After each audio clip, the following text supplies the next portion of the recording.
Well, exactly 1 week ago, the NHL decided to suspend its season because of the coronavirus outbreak. It's been 1 week. Pete Weber, a Nashville Predators broadcaster, joins us now. And what have you been doing with yourself for the past week, Pete? Well, Chris, I've been doing a lot of things. First of all, something that is not very fruitful, thinking a lot about what's going on. And I think I'd probably be better off if I kept myself distracted from it. I don't look at the calendar to see where maybe I should be today, though that would be a home game tonight as we speak. But just thinking about the larger situation that we find ourselves in, the only similar times we've had like this was because of failed labor negotiations. This is a far bigger thing to try to crack than that ever was. Yeah, absolutely. What's the holding pattern been like within the organization? How often do you guys check in? And what's day-to-day life like right now? A lot of emails, a lot of emails to be certain, and the replays of old games are coming up now, Thursdays and Sundays, which will take us at least at the outset to games from this season. If it goes much longer, and after the CDC's recommendation this last weekend of 8 weeks at least, I have a feeling it might at least approach more of that than anything else. So, preparing for a long one, hoping for a short one, and then we'll be happy actually for anything that gets granted to us. Just to try to keep some sense of normalcy? Are you going through scenarios about, all right, here we are, here's what we need to do? Do you talk about that with guys like Crispy? Yeah, well, we dream them up. As a matter of fact, I'm in contact with other broadcasters now. There's a guy in a very difficult situation, the voice of the Carolina Hurricanes, John Forsland. He's in self quarantine in his basement in Raleigh because he was the guy who followed up Rudy Gobert in his hotel room in Detroit. So he is the first NHL guy we knew that was affected before the so far, as far as I know right now, unnamed Ottawa Senators player confirmed as being infected by COVID-19.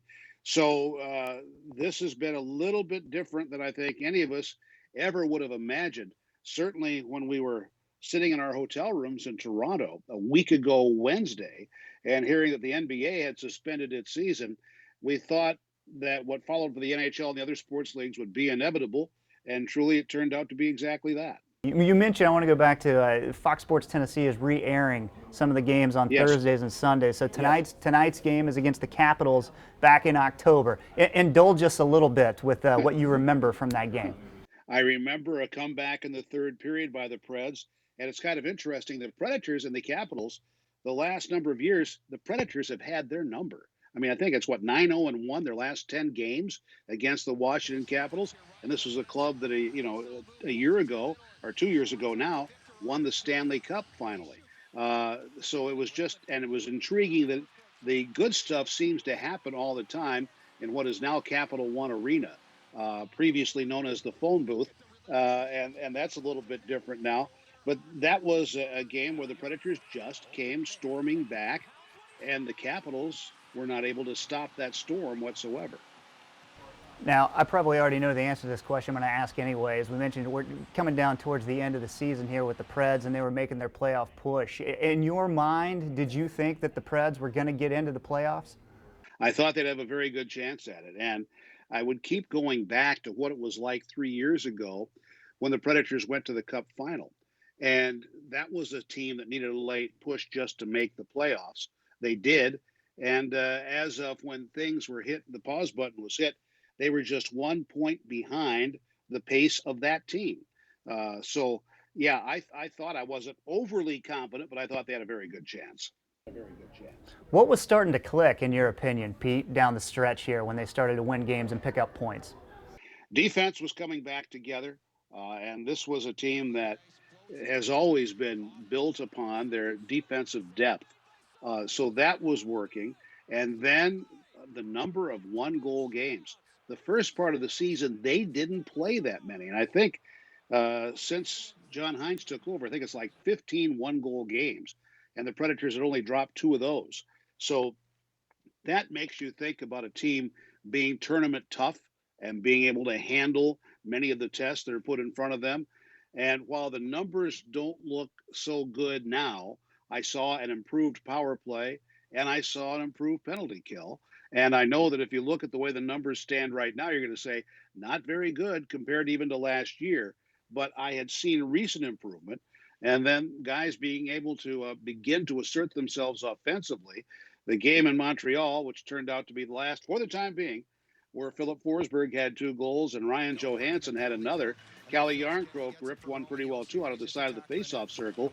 Made me think that they are beginning to click offensively. Maybe not yet to the point they were back in October, where they could go against the best goals against team of the league and the New York Islanders, and then come up with 8 goals one night. So unpredictability to be certain, but the whole league is like that this year.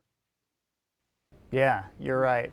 You've seen a lot of games with the Preds since day one here, and you've seen how this team, especially in recent years, has kind of galvanized the city this time of year. What do you think that that Preds fans in the city are missing out on right now with no hockey and no sports? Well, no sports at all. That makes it so very difficult. And so many of us rely upon that as a diversion for the other things. We'd love to have a diversion right now from COVID-19, but we know that's not realistic. So what they're missing out on right now is the chance to have a little bit of, well, let's borrow from Walt Disney, a little bit of fantasy land. That's the sort of thing that lifts everyone's spirits. I'd love to be able to see something approaching that right now, but with the current structure, I can't envision what that possibly could be.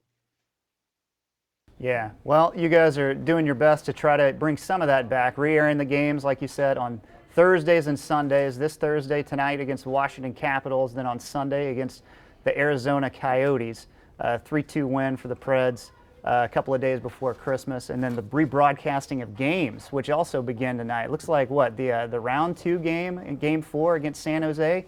That's on the radio tonight, Pete. Yes, that will be now. Obviously, I think it'll be reduced in length of time a little bit. As we will recall, that was a game that did start, I'll say, at 8:45, but ended at 1:06 in the morning. So I believe at minimum they will take away like 4 or 5 intermissions to make sure everybody can not need to take a nap before they re-air that. That's a good suggestion. Pete Weber, thanks so much, man. Be healthy, be well, and we hope we see you sooner rather than later actually calling games that are happening on the ice. Thank you, Chris. After this, no offense to you, but I'm going to go wash these.